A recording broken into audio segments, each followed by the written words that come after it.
Hello, everyone. Welcome to this WellStart webinar, the 3 high hurdles to weight loss and health, how to stop self-sabotage on your journey of making a big, meaningful change in your own life. I'm Howard Jacobson. I am the Chief of Behavioral Science at WellStart Health, and I'm joined by Ronald Tibbs. Hello, Ron. Hey, how are you, Howard? Thanks I'm for having great. me. Oh, it's great. It's great to have you share your story. What is your story? Wait, well, let's see if we can do the Reader's Digest version today. How's that? Midwestern, born and raised, typical standard life, all the foods and all the activities you would expect. Joined the Marine Corps right out of high school, and then following 9 years into a partial career in law enforcement before retiring on disability. And all through that time, it was a pretty, macho, testosterone, meat-driven lifestyle. Everything's centered around that. And when you're young, of course, your body recovers much more easily and more quickly than as you get older. And I always considered myself to be fairly fit and active because of the jobs that I had, and had no clue that inside there was this cauldron of inflammation and disease that was ready to just smack me into reality. And that happened 1 month after my 40th birthday. I took a physical for a life insurance policy and was denied the life insurance. And my agent recommended I go see a doctor, which was, of course, the last thing that I expected to hear, and it was pretty shocking. And after several weeks of intense blood work and multiple blood draws and ultrasound and liver biopsy, I was diagnosed with, actually there was no clear diagnosis, which was really a head scratcher for the doctors. I had symptoms for multiple chronic conditions, hemochromatosis, which is a genetic liver disease, polycythemia vera, which is a form of blood cancer. I have reactive airway disease. I'm a lifetime non-smoker, but my lungs were working at only about 85% capacity. I had elevated red blood count, elevated ferritin, which is an enzyme that usually dictates or lets you know that you have iron levels that are too high. And my iron levels were normal. These are just the top of the list of many other things. So really, there was nothing that they could do for me. They told me, and again, the NASH, non-alcoholic steatohepatitis, which is stage 3 liver disease, fibrosis or scar tissue in the liver. The next stage is, of course, cirrhosis, liver death. So they said probably in 8 to 10 years, I would be facing a liver transplant or primary liver cancer, and there was really nothing they could do except just keep an eye on it, just kind of monitor that. And true to about that timetable in 2012. Now, this is in 2004. In 2012, I was pretty much circling the drain. My body was shutting down on me. I had really nasty recurring eye infections. My eyes would swell shut, and I couldn't see for 2 or 3 days at a time. I had really severe red rashes under my arms. My weight had ballooned up to over 230 pounds. I had no energy. It was very lethargic. I just kind of felt hungover all the time. Couldn't concentrate, couldn't get through the day without a nap. And I said, this isn't the way I'm going to check out. It's not going to happen. So I jumped online and started to do some research. The doctors over the years, there was nothing they could do for me. So I thought, well, I guess I'm going to have to do for myself. And as many people, their first life preserver is the documentary Forks Over Knives, and then all of the clinicians and scientists that were attached to that project and all of their great works for decades and all of their publications. And for the next 3 weeks, I just studied it in depth, became a student of it. It made sense. The science was good, and I jumped in. And within 9.5 weeks was my next physical. And all of those blood markers, the elevated ferritin, all of those things that said my liver was under duress, the elevated liver function, had all come down to a low normal range. And then at the end of about a 5.5 month period, everything just started to stabilize. I'd ended up losing 65 pounds as a byproduct of the improved health. I felt better. I clearly felt better then than I could ever remember feeling, even as a Marine, with all the intense training and workout and what was supposed to be the optimal diet for that. So through that journey and learning those things, I was able to then sort of pay it forward and begin to mentor people who had an interest in changing their lifestyle. And of course, that's how we became acquainted. And I'm very privileged now to be a part of WellStart Health and a coach, and just sharing my story and hopefully being able to inspire others to make a positive, influential change. All right, thanks. And so we're gonna get into the tofu of the story, which is when you decided to change. You know, how easy it was, and did you make any mistakes along the way? But, let's hold on to that. Yep. And so take a look at the agenda for today. We're going to talk about a couple of different models of behavior change, and one of them you could argue is a straw man model. Like no one could possibly believe that this is how behavior change works, and yet when we look at the way we act, it's obvious that most of us do believe that this is how behavior change happens. So once we expose that, we're going to share a different model, our WellStart model. And then with that, we're going to look at what the 3 high hurdles are and how to clear them. And we'll talk, Ron, this is kind of an opportunity for you to look at these hurdles and kind of guide people who are watching this live and who are going to be watching the recording, how they can do that themselves. And then finally at the end, we'll let you know about WellStart Health. It will just be, this is not a sales call. This is an information call. But those of you who, are drawn to what we're talking about and would like an experiential deep dive with some hand-holding, we're going to let you know about that at the end. A little bit about me. I have written a ton of books, co-written, in order from left to right. From 2011, I started working on Whole with Dr. T. Colin Campbell, and 2015, Proteinaholic came out, and Sick to Fit was the end of 2018.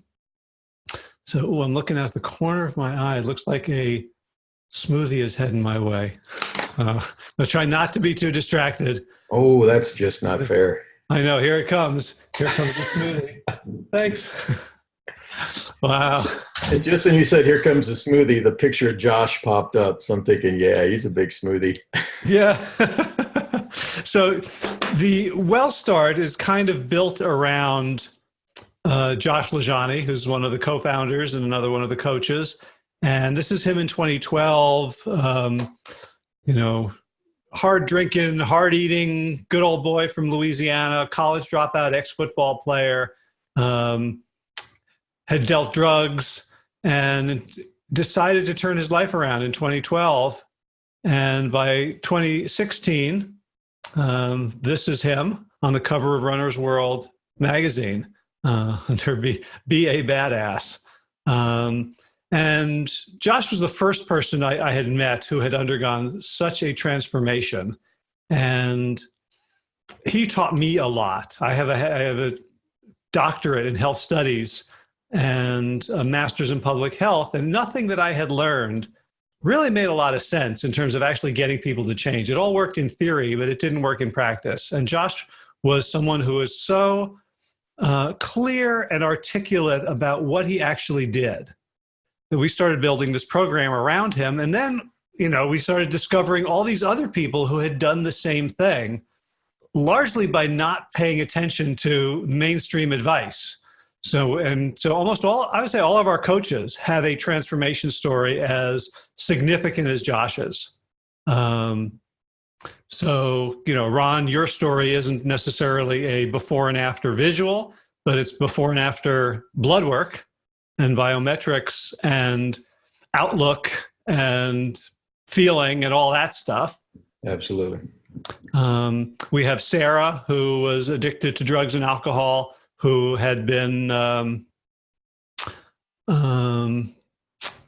had 7 hip operations by the age of 15, and is now training for the 2020 Olympics in the butterfly, which I believe is the hardest event I could ever imagine doing. Hey, we've got Kevin, who has just joined us. We'll Kevin, can you give us a minute or two on your transformation journey?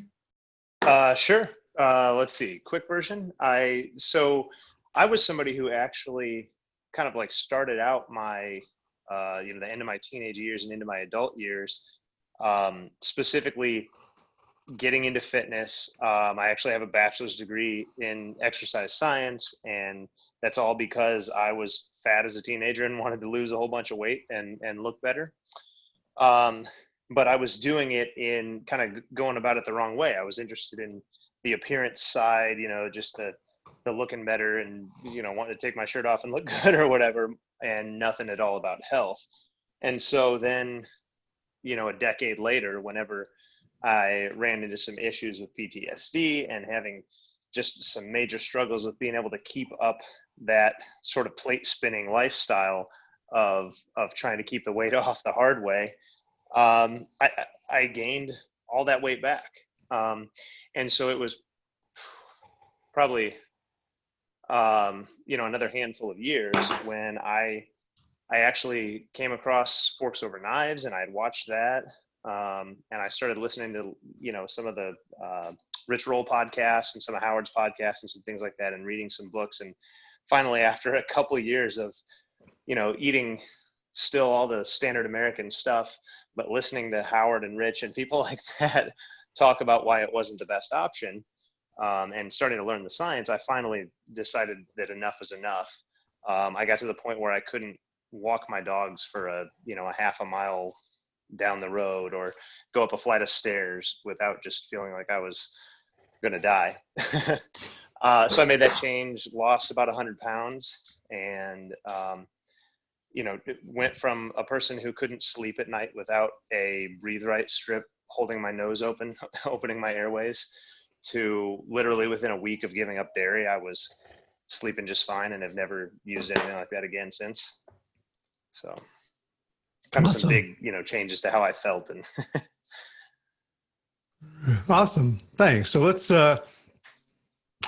get into, and all right. So, Josh is on a mission. He was on the Good Morning America Today show sharing this message, and WellStart is an organization devoted to sharing this message with as many people as we can. There was Sarah from those operations to, she can now apparently breathe underwater. So here's this straw man model of behavior change. It's like when you show it to people, they go, "Oh, obviously not. This is not how behavior change happens," right? It's, if you know something, then you should be able to do it. So Ron, you watch Forks Over Knives, and all of a sudden you go, "Okay, well now I know how to eat, so I'm just going to go do it." Or you decide, "Okay, I'm going to stop having desserts. I'm going to stop having sugar. I'm going to work out every day," and you just go do it. And if anyone doesn't do it, like once you know, you got to do it. So if you don't do it and you know about it, it's because, you're lazy, you're unmotivated, you're undisciplined, right? Kevin, you're listening to Rich Roll and me for months and months and not doing it. What's wrong with you? Something's wrong with you. You got no totally lazy. You're lazy. Yeah. It couldn't be bothered. And it's ridiculous, right? It's utterly ridiculous to think that this is how behavior change works. We all know it doesn't, but think about how people go about behavior change. Okay, I'm going to make a New Year's resolution. I know I should exercise more. I decide to join the gym. And so once I've made that decision, then why, right? Like, why would you do that if you didn't believe this model? If you believed that it was more complicated than this, you would do other things. Or we hear this in the media and a lot of sort of, in gyms and bro science, like, man, weight loss is easy. Just eat less, exercise more. Right. Well, and, for me, as someone who, went through school to do that, right? The exercise science degree, I was personal training and strength coaching in all these facilities. And that's, really, we didn't get a lot deeper than this. Yeah. Yeah. And of course, it's seductive because it's true at one level, but it's completely missing the point of what actually goes into human behavioral decisions and follow through. So we're going to introduce now WHAM, the WellStart Health Attainment Model, which is a diagnostic model. The diagnostic part of the straw man model is you suck. If you're not doing it, you suck, and you should stop sucking. Yeah. So that could work. It might appeal to the jarhead part of your soul. Yeah, there's a big part of that story too for later, but yeah. And it can work. Like there are times when we want to just be told, look, man, suck it up, just go do the thing. We're not shying away from that. But if that's our only tool, then we're going to miss a lot of people, and a lot of people are going to miss out on things that are within their reach. Absolutely. So here is the WHAM pyramid, and from the bottom, we're building the foundation. So motivation is important. If someone's not motivated to do something, and by the way, this is for any habit, any behavior, right? You got to have motivation. There has to be a willingness, a desire to do it, or a desire at least to get the results that doing it would give you, right? So I may not be motivated to meditate, but I might be very motivated to have a clear head. And so I know, well, if I want a clear head, meditation is one of the tools that I could use. So I'd be willing to do the thing because I'm motivated to get the result, right? This, I believe, is why many people go to work. They're not necessarily motivated to go to work, but they're motivated to get a paycheck, right? But that's not enough. Right? Because motivation goes up and down. We're excited one day, we're not excited another day. And if we rely on motivation, we're building a foundation on sand.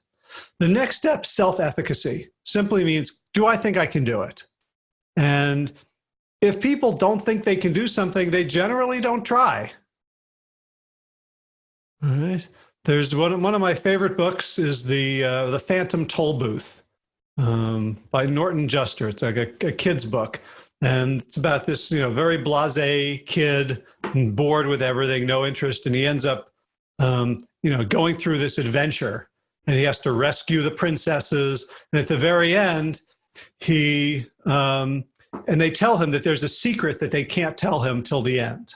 And at the very end, he says, so what was that secret? And the secret is, it was impossible. He says, what? He says, no, absolutely couldn't be done. But it's amazing how many things we can do as long as we know as long as we don't know that they're impossible. Right? So I think, if both of you on the day that you decided to begin your journey could have foreseen the future and said, this is where I'll be, I don't know that you would have believed it. Mm-hmm. Yeah, probably not. Yeah, I didn't know what to expect. That was I guess the positive is I was going in with a completely open mind. No, traditional science and medicine wasn't doing anything, so I just kind of had to just let go and see what happened, basically. So fortunate for me, it was the right information at the right time. Right, and your self-efficacy wasn't necessarily around an end goal, but around the next thing you were going to do. Yeah, I just wanted to live. I didn't want to, I don't know if you want to keep this G or PG rated. I just didn't I don't think so. I just didn't want to feel like shit anymore. I was just tired of feeling the way I felt and know that the next step was going to be worse. So something had to be better. Right. So there was that motivation. And then, but the self-efficacy means like whatever you were going to do, like, plant-based, forks over knives, I could never give up my Midwestern meat. Oh, absolutely. That would have been the last thing. And when I started the research, I had no agenda. I didn't, there was no confirmation bias. There was nothing in play there. So I didn't know what to expect. I knew that I clearly could probably eat a little better, but I had no clue to how wrong I was about everything I believed. So the idea then, if someone would have told me, hey, if I hadn't found it on my own, I think probably if someone would have just approached me and said, yeah, give up your meat and your cheese, I would have looked at them like, yeah, sorry, that's not going to happen. Reading it for myself and seeing it for myself, and then just that catalyst, that one thing about it was more important to me than anything else. It made it worth saying, you know what, this looks legitimate. I'm going to give it a try. And I think that was what pushed me over the top. Mm-hmm. Yeah. And so then we get into those three middle ones of strategy, tactics, and ability, which is what Forks Over Knives and then diving into that lifestyle gave you. Like, okay, strategy, now I know what to do, or at least I know what this movie says I should do. Tactics, can I make a meal without a steak as the centerpiece or a piece of roast chicken? Can I make salads that I'm going to want to eat? And can I practice that? So those are, for someone who has gone through Marine training, like, okay, give me the strategy. Let me practice the tactics to develop ability. Like we're pretty good at that once we have a source of information. So we're motivated. We think we can take these steps. And now now it's sort of the know what to do and can do it. Then we get to follow through. And here's where most people fall down. And here's where all of these other things seem like they would be sufficient. I want to do it. I think I can do it. I know what to do. I know how to do it, and I can do it. All of those are true. What's the problem? The problem is that we don't follow through, that we get stuck, that we slip up and we fall back, and we end up feeling worse than we were before, right? If I said, look, I can't do it because I don't want to do it. Okay, no problem there. Then we're in sort of inner harmony. Like, I don't want to do the thing that I'm not going to do. Right? Or I have no idea how to do this thing. I'm really stuck here, right? A lot of people come to us, they really don't know the right way to eat, or they come to us and they're like, yeah, well, I'm trying so hard to avoid fruit and potatoes and I'm still diabetic. We're like, well, cool. Your strategy sucks. We'll give you a better strategy. We'll show it to you. We'll show you how to do it. We'll coach you through the ability. But still, at that point, people are still falling down. So here's where we're going to talk about follow through, and the three main things that I see in the health realm around. These are the high hurdles that stop people around follow through. So first, high hurdle number one is the wagon delusion, which is, oh, I fell off the wagon. And what this looks like is somebody has gone through those 5 rungs of the ladder. They're doing great. And then one day they go to work and there's a box of Krispy Kremes, or they go out with friends and they have a beer and now they're, elbows deep in buffalo wings. Or they joined a gym and they're going 3 times a week, but then they go away on a trip and they come back and they miss the gym and they're tired and then they never go again. And then 3 months later, they cancel their membership. So I'm curious for you guys, did you come up against this? The idea of like, oh, I fell off the wagon, therefore it's over. And how did you get past that? You want to jump on that one, Kevin, or you want me to start? Actually, when it comes to this part of my journey, once I got to the point where I made the changes that we're talking about here, I really didn't have the falling off the wagon issue or concept. It was more of kind of, throughout my life, that kind of decade or 15 years or whatever leading up to that, where I was, like I mentioned earlier, spinning plates, that I felt like this was kind of the thing. Is it was just off and on and off and on. And honestly, it was something that I never really got over until getting to the point where, I started learning, the science behind actually what a plant-based diet could do for me and how I should be moving and living. Yeah. So can you think of an example back from those days when like you were onto something, making progress, and then you felt like you fell off the wagon? Well, I mean, my best example of that is, well, like when I was in college, every summer it kind of went that way. I would do really well over the summer because I was at home and it was just me, working during the day and, exercising and trying to eat better and, watching what I ate and things like that, not drinking beer every night and things like that. And as soon as I went back to school, it was like, all right, I'm off the wagon and, eating pizza and drinking beer every night. There'd be a 30-pound difference from, July versus the middle of the school year. Gotcha. What about you, Ron? At some point, did you feel like, I screwed up and it's all over? No, actually, I'm probably a lot like Kevin in this one. And before I was diagnosed, I really just thought life was great. I didn't think there was a problem. Yeah, I put on a little bit of weight and the whole bit, but I didn't feel terrible. So there was really no, I'm concerned about this. And because, yeah, I don't know if it's just the Marine Corps that put this into me, but I'm kind of a type A, all or nothing kind of guy. Balls to the wall. You're going to do it. Let's just do it right. Do it the best you can. So once the science, and I think it was a lot of anger for me once I watched Forks Over Knives, and my wife and I, we watched it again, and she joined me in this journey overnight. So I've had that support, which made it easy as well. I didn't have that struggle of multiple meals or diet or lifestyles under one roof. So that helped a lot. But once I started to process this, and I'm a science guy, police background, evidence, whatever, it all just made sense. And I got really angry that my doctors didn't know any of this. I got angry that the message from our government, the message from all of the advertising is completely 180 degrees what it should be.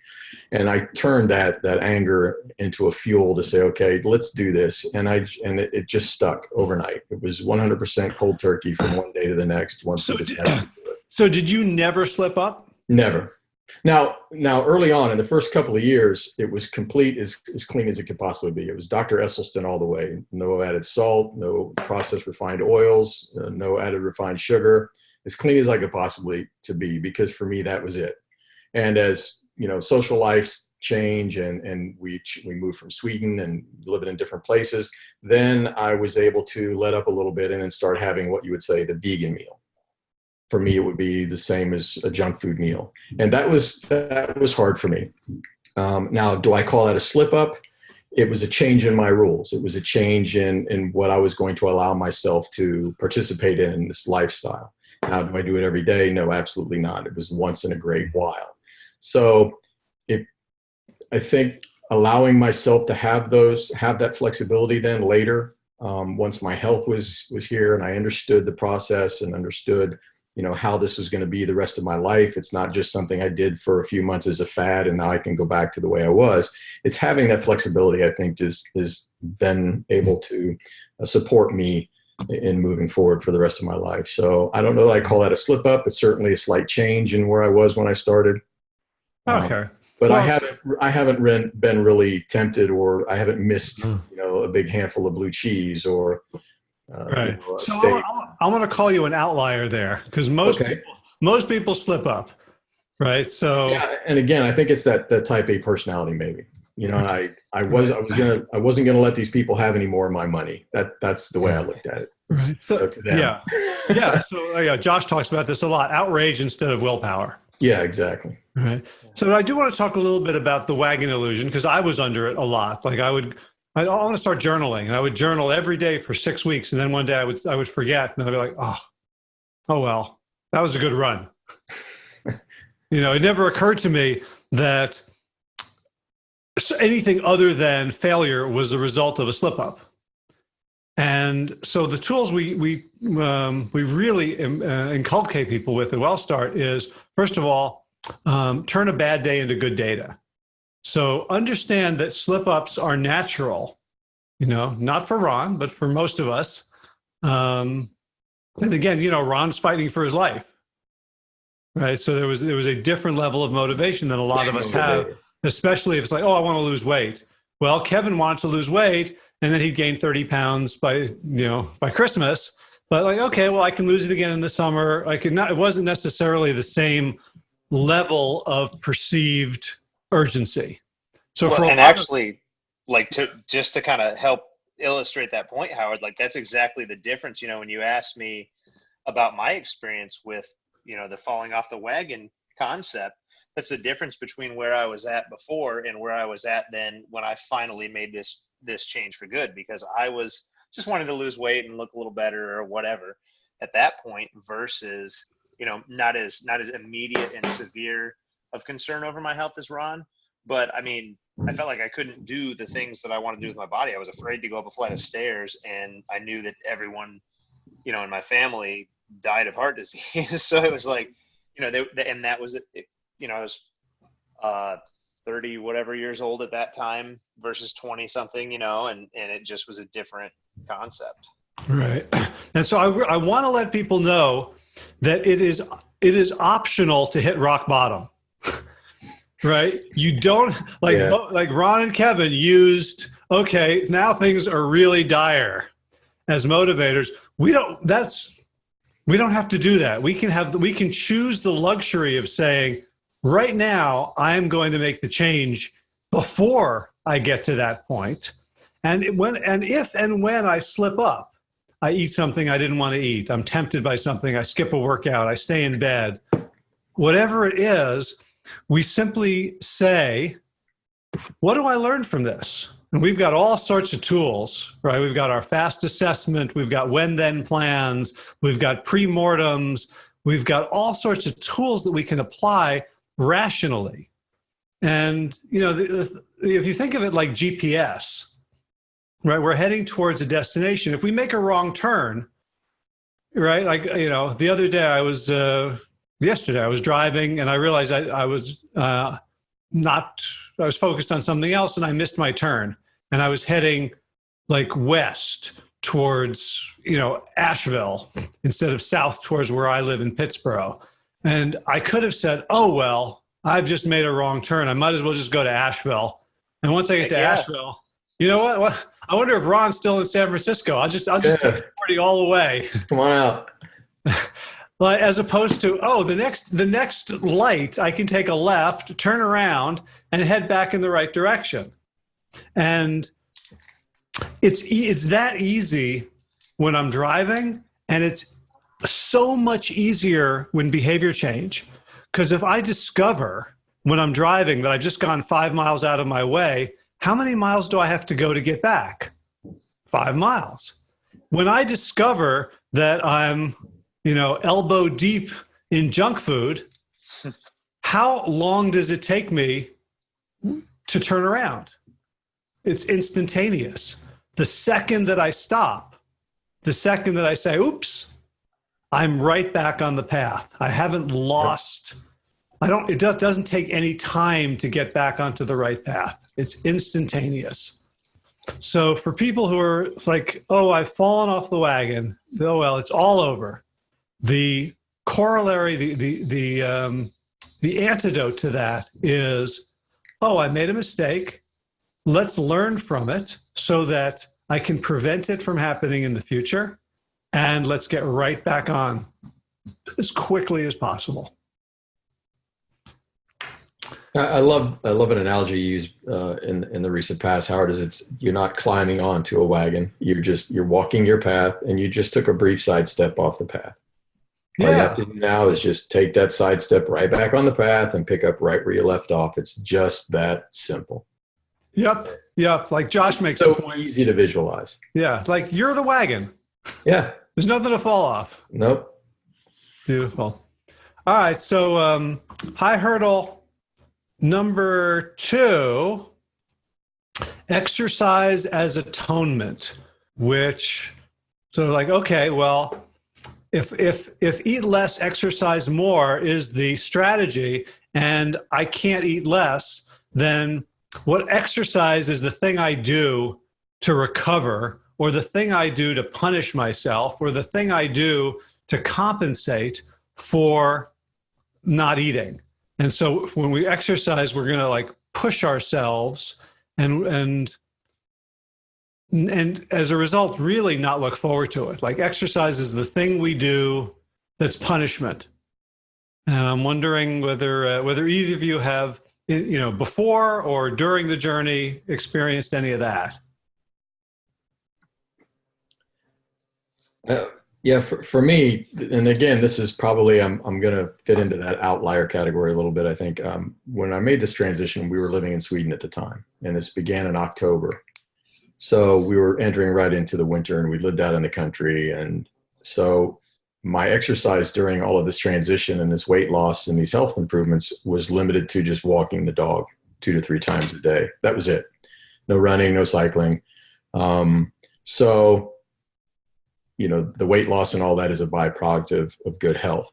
Afterward, when the spring came around and I had all this extra energy that I had never really felt before, and I didn't know what to do with myself, it was, okay, what do I do with it? Okay, start running a little bit, which I was never a fan of.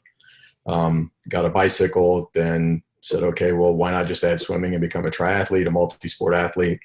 And again, I went into that hardcore to the point where I did it irresponsibly and had some injuries. So I think going into that, not thinking that I needed to do the exercise to lose the weight helped me in that way. And again, you also have to be responsible in any exercise that you do, is to not go beyond your limitations. So that's the only thing that I can say as far as exercise. I don't think it was an atonement thing, or that I had to do it to maintain the health. It was just one of those things that I didn't do responsibly enough. Mm-hmm. Gotcha. How about now? Do you? Yeah, walking the dog. I'm fortunately stuck in that limbo space. I can swim, but I can no longer run or ride a bike. My left knee is just too gone, and it's not quite bad enough for a knee replacement yet. So this is where now I have to focus on what can I do, because I do need to move. You can't just be sedentary, eat good food, and expect to be healthy. So it's the walking and the things that I can do around that, body weight, functional exercises that have put the tension on my joints and my muscles and that type of thing. Right. But do you view it as a necessary evil or something like enjoyable? I think maybe a little of both. Because I'm not enjoying the type of exercise I'm doing now when I was a practicing triathlete, I'm frustrated with that. So I guess, yeah, it is a necessary evil. I do have to exercise, even though it's not what I would prefer to be doing. And when you do it and you do it long enough, it can become enjoyable. Okay. Great. Kevin, what about you? So this is something that I've been kind of on both sides of this for sure. So I've got to tell a story though of someone that I remember, someone else doing this when I was in college, that there was someone I was in school with who literally would take just like a tiny little notebook out to, bars or parties or whatever on the weekend, and make just a little mark in that notebook for every single drink throughout the evening. And however many marks were on that notebook the next morning, that was the number of miles that this person went and ran on Saturday morning. And if you're saying that you can out exercise what you've eaten or what you've drank, then sure, that seems like it would make sense, right? But unfortunately, that's not how it works. And if you're really trying to atone for a bad diet or whatever, the amount that you're going to have to do is going to be crazy. But yeah, for myself, certainly the same kind of thing on a lesser degree than the example I gave there. Versus now, and this was one of what I felt like was one of the most important mental shifts for me, was how I viewed movement or exercise. Because I went from a time where, okay, I have to do this exercise because it'll atone for the pizza that I ate last night or the ice cream that I had after that pizza or whatever. And it's the only way to, be able to lose the weight that I want to lose or whatever. To, I exercise now because I enjoy it for one. And when I do things from more of like a training for something else standpoint, it's because I want to be able to do certain things with my body. I want to be able to run, 6 or 8 miles just because I feel like it on a Saturday, or I want to be able to, go hike 4 miles up a mountain. And there was a time when I couldn't do that. So that really helped me to change that mentality. But this is one of the big ones that I see a lot when working with our clients, is that people just say, oh, I've got to get moving. I need to get going. And, this is going to be the big difference. I'm not losing weight as fast because I'm not exercising. And the reality is the exercise is more about the health than the weight loss. Mm-hmm. Yeah. And the exercise, like the way we get people to think about it in WellStart, is it's movement is the purpose of life. So that we're taking it backwards. We're like, oh, I need to exercise. I need to drive my car so I can refuel. As opposed to, I put fuel in the car so I can go on amazing trips and have adventures. And so we guide people towards an event, whether it's their first 5K or just walking a mile or walking around the block or doing a single pull-up, so that every new thing you can do becomes an act of devotion, of appreciation of this body, as opposed to, I have to do this unpleasant thing. And something happens with people when they embrace the idea that physical discomfort on the path of mastery of something is actually pleasurable. Yeah. That hurts so good. Like, and we see this, with people more and more. Like, CrossFit has become a cultural phenomenon. People bragging about how bad their workout was, how much it kicked their ass. And, we don't necessarily want to get into the CrossFit ethos in its entirety. I think it's easy to get to injure yourself in that kind of, gung-ho, less than structured environment. But that part of it where, movement, hard movement, challenging movement makes me better. And I don't just enjoy the outcome when I'm better, but I enjoy the becoming better. Mm-hmm. Like, that becomes a profound transformation for people.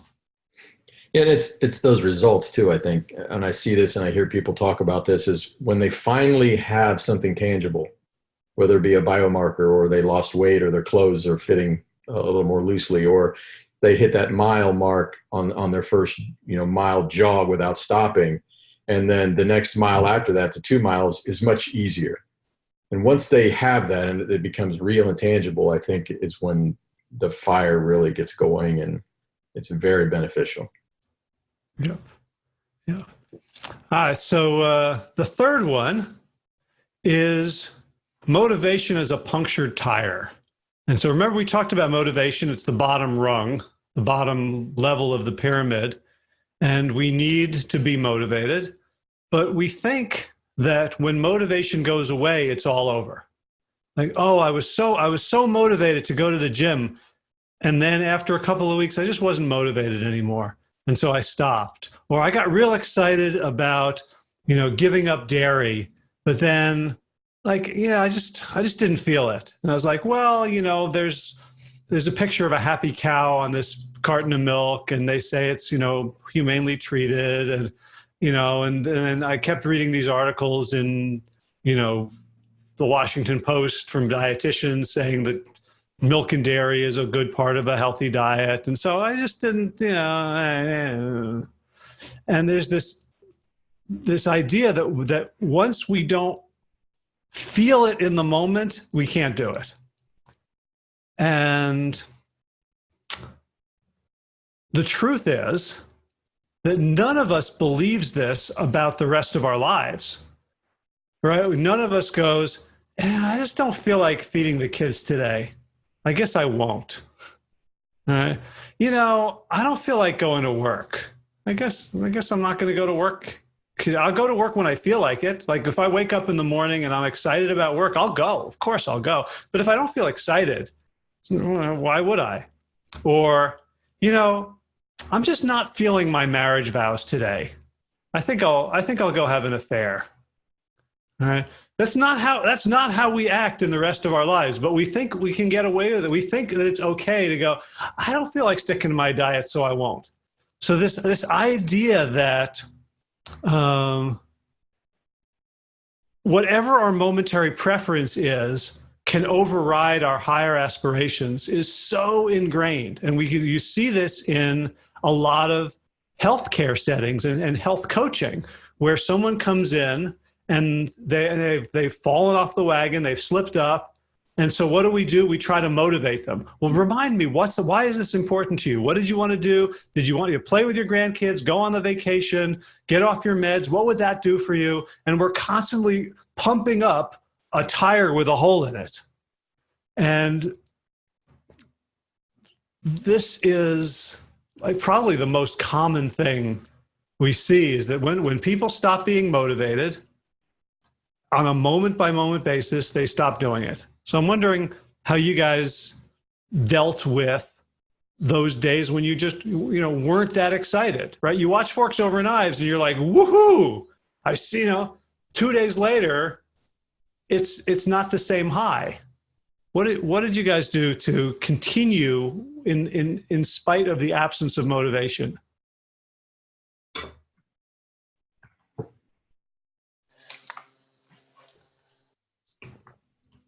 Well, I think for myself, I kind of wonder if maybe that isn't a big part of why it took so long for me to really jump in. And you talk about watching Forks Over Knives and being all excited.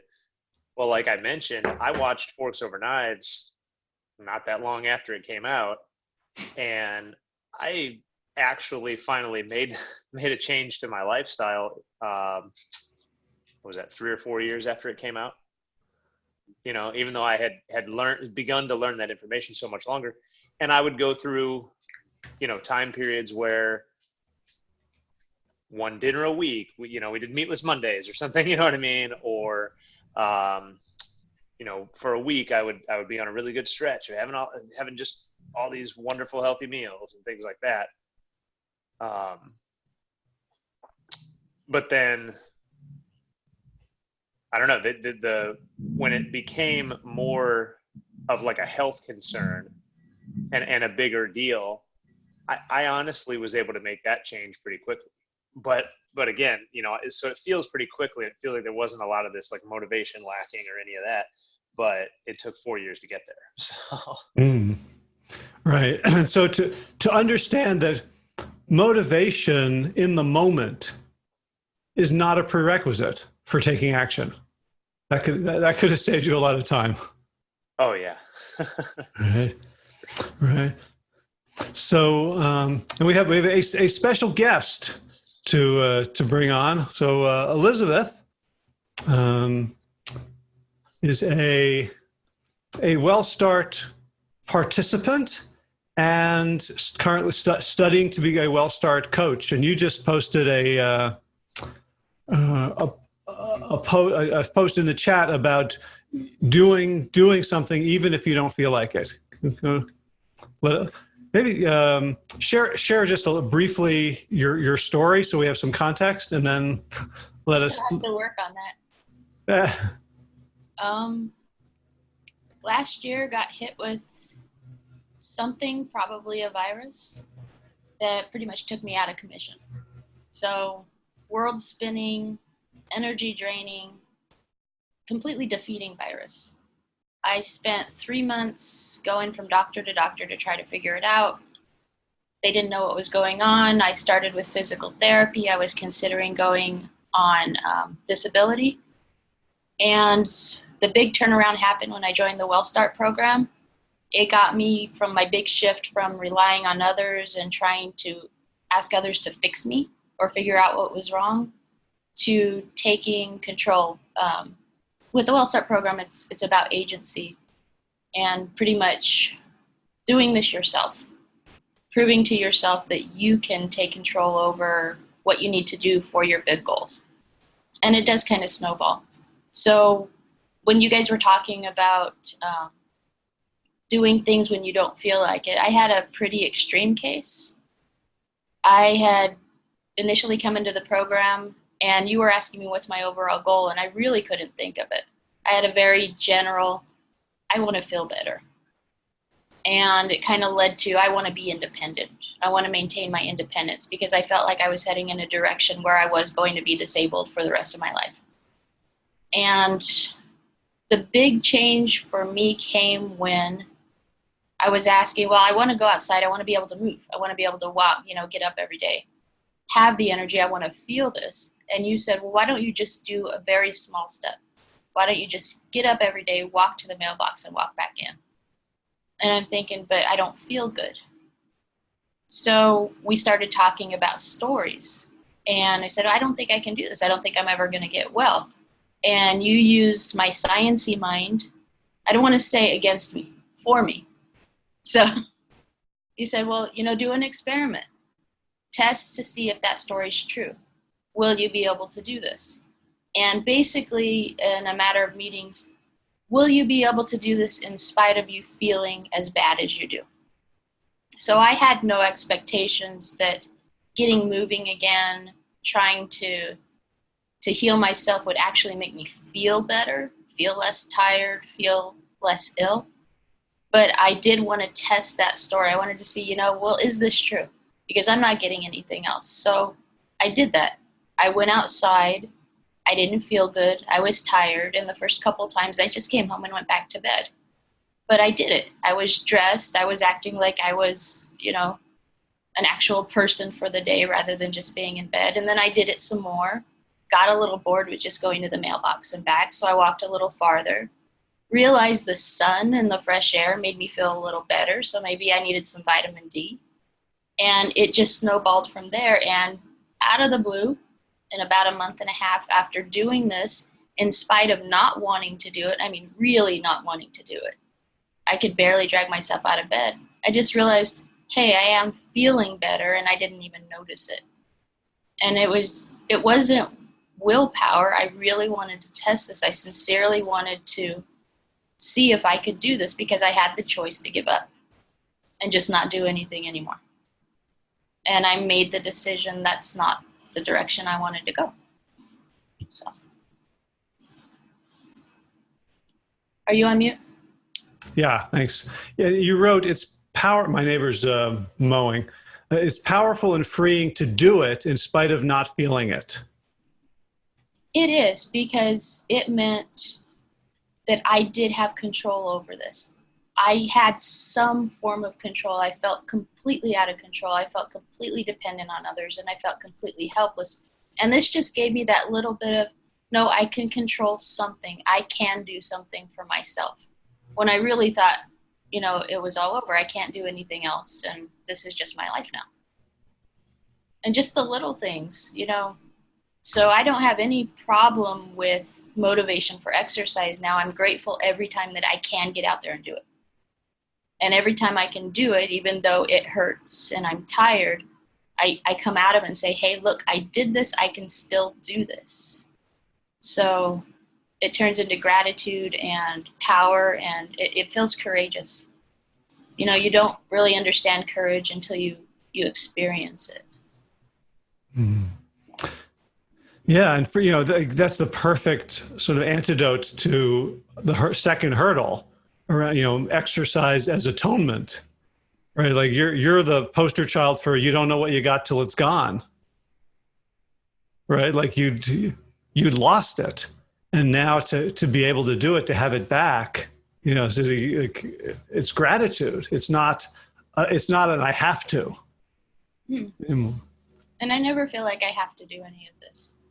In fact, I think it was motivational for me to have other people tell me, oh, you're probably not going to be able to do this anymore. And just thinking, no, that's not acceptable. I should be able to do something. I'm not going to sit back. I can, but I don't want to. Beautiful. Thank you.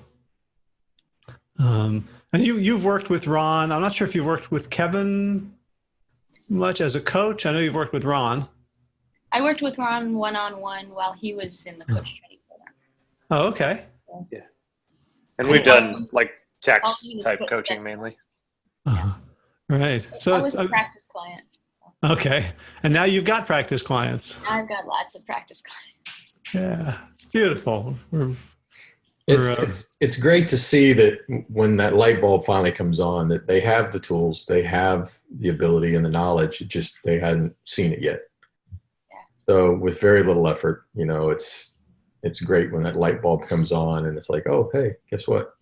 Makes the job really easy. Told me, at some point it's going to click. I can't tell you when, but I'm sure you saw when it clicked. And just watching from the inside, I don't know when it happened. Like I said, it kind of just came out of the blue. But I do feel like it's clicked. Beautiful.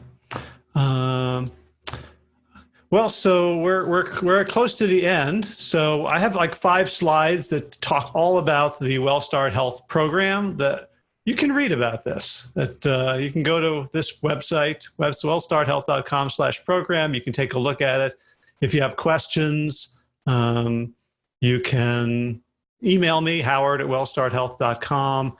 If this is an interesting approach, if this is, and I think for all of us, like, this is different than what we see in the mainstream. This is a different way of looking at it, a different approach. There is all the support and hand-holding and community and connection, but fundamentally, right, we're like, people are not successful in this country in being healthy as they age. They're not successful in losing weight, even though weight loss is one of the biggest industries around. Mm-hmm. And so it should be obvious that in order to be successful, you have to do things differently than everyone else is doing them. And so we're looking for people with that kind of open mind. I don't care how many times or for how many years you've been failing, as long as you are willing to entertain new possibilities, it's probably a good fit. I don't know if any of you guys have anything to add about the program in particular before we head out. And I'm gonna invite attendees, if you have questions, you can either type them in the chat or in the Q&A. And in the few minutes remaining, we will do our best to answer them. But while we're waiting to see if there are any questions, you guys have anything to say about the program? I'm awfully close to it, so it's hard for me even to talk about it anymore. Yeah, quickly, and I alluded to this a little bit earlier about something to say about the methodology here is, but once I made this transformation, then I just became this massive warhammer of, you all need to know this. And I was just trying to pound this in people's faces, and it was absolutely the wrong thing to do. And having met you and the philosophy behind WellStart and Josh and your approach to this is that we're all from different places. And that's what's great about this is just in our stories with Kevin and Elizabeth, we all come from different places. We all began our journey in different places for different goals, different reasons. And basically the same thing has worked for all of us. What are major setbacks other than things we created for ourselves? So this philosophy and having now this new complete toolbox to use with people and to have them understand that their journey is theirs and theirs alone. And we're not here to set that journey for them. We're here to help them see that they too can achieve the things that will fit within their current lifestyle at whatever level of change they want. And we can make that happen with them. So I think that's huge. And it's been a big part of my growth as a mentor and a coach, to have that as well. So I think that's always a problem with, I tried these before and all these programs, they never work. It's typically because there's a cookie cutter mold they're trying to force you into. You're the square peg they're trying to put into the round hole, and it just typically doesn't work that way. So here we have all kinds of hole shapes for all kinds of people, and we'll help you find the one you can fall right into. Right. WellStart Health, we don't cut cookies. That's it. All right. Our new t-shirt. And I just want to just let everyone know that Kevin and I run the coach training. So Kevin is an experienced trainer of coaches. So we joined forces to create the WellStart Health Coach Training Program, which so Ron, you were in the first cohort, and Elizabeth, you're in the third. And so what, I don't know what to say. I mean, it's just such a privilege to be able to take what we received, right? Like, you got stuff from Rich Roll and me. I got stuff from Rich Roll, Colin Campbell, Esselstyn, Josh, and Josh got stuff. And, we're all just part of the wave. Mm-hmm. And, so if folks are listening to this, watching this, and like, you think, it's great for them. They could do it, but I couldn't. Like, as much as we are for really special individuals, we're also not. Exactly. Like, there were points in our lives where the last thing we would have thought is that we would have success around health and around our bodies. And so, like, if you're thinking like, oh, I'd love to try this and I just don't want to be disappointed again, this is a different approach. And please don't, you hear these names, Rich Roll, if you're familiar with who he is. If not, look him up. Or Scott Jurek, or Brendan Brazier, Josh LaJohny. Howard, you're no slouch as an ultra yourself now, so you need to wear that crown and hold that high. But you don't have to be that person to succeed at this. Me, now I just walk and I still have my health. I still maintain a consistent, healthy weight without really trying. The movement is yours to decide what's important for you. So you don't have to be one of these ultramarathon or multi-sport triathletes or any of this for this stuff to work. So don't be disheartened or intimidated by that. It's still your journey. It's what you decide to make it work for you. Yeah, that's a great point, Ron, because like for myself, as I mentioned, I lost about 100 pounds, but the first 70 or 80 pounds of that was just simply walking every day, Now, and again, you can eat well and be a couch potato and still be unhealthy. So there's a fine line there, but some movement. This word exercise sometimes comes with a really big stigma attached to it. Like, oh, I can't exercise. Just move. And you'll find out what works for you. All right. Well, thank you all. I really appreciate all of your insights and inspiration and sharing and adding to this conversation. I hope folks will get benefit from this. And if you'd like further benefit, if you'd like to work with me and Ron and Kevin, and at some point, hopefully in the future, Elizabeth, check us out, wellstarthealth.com/program. I think that's it. Talk to you guys soon. Thanks, Howard. Take care, folks. Okay. Bye-bye. Thanks, everybody.